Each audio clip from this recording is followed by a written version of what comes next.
my speech as much as I can so as to follow up with the time limit that we have.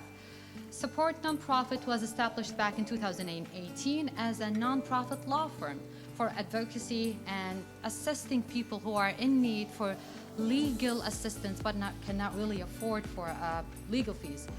We've worked on many cases, pro bono work, assisted migrant workers in Kuwait, people, marginalized communities, freedom of speech, freedom of religion, freedom of expression, identity, and over the time, we were able to help many people. In 2022, we changed our legal structure from a law firm to a nonprofit company so as to align with the recommended structures by the United Nations and hopefully to get the consultative status before the Committee of Social and Economic Rights. Why are we holding the event now? The 16 days between 25 November, the International Day for the Elimination of Violence Against Women, and 10 December, Human Rights Day, are known as the 16 days of activism against gender-based violence. It is a time to galvanize action to end violence against women and girls around the world. Violence and abuse isolate women. They create obstacles for women to participate fully in society. Violence and abuse prevent and deter women to contribute.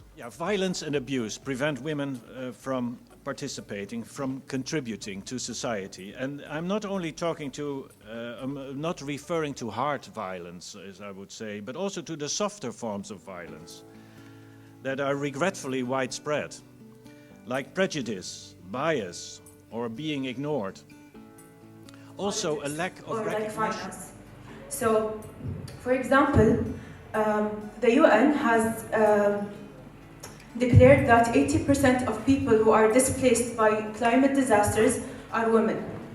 And they are the people who are less likely to be... legislative side, there's still some reluctance to enact any legislation that might be considered uncomfortable for the residents and citizens of Kuwait. So the turtles in the sea, gets hurt or dead. So I'm saving the turtles. There is a campaign for saving the turtles. So we need to replace the plastic by friendly material and recyclable material. So I'm not going to use any plastic anymore.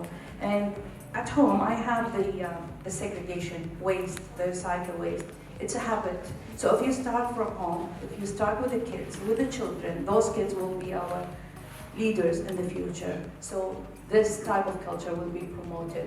طبعا احنا هني اليوم انا موظفه من شركه نفط الكويت، احنا نراوي المجتمع، دور شركه نفط الكويت او القطاع النفطي بالاحرى في الحفاظ على البيئه، لان الفكره السائده عند الكل ان احنا كقطاع نفطي مسؤول أول عن تدمير البيئة في العالم generally speaking يعني.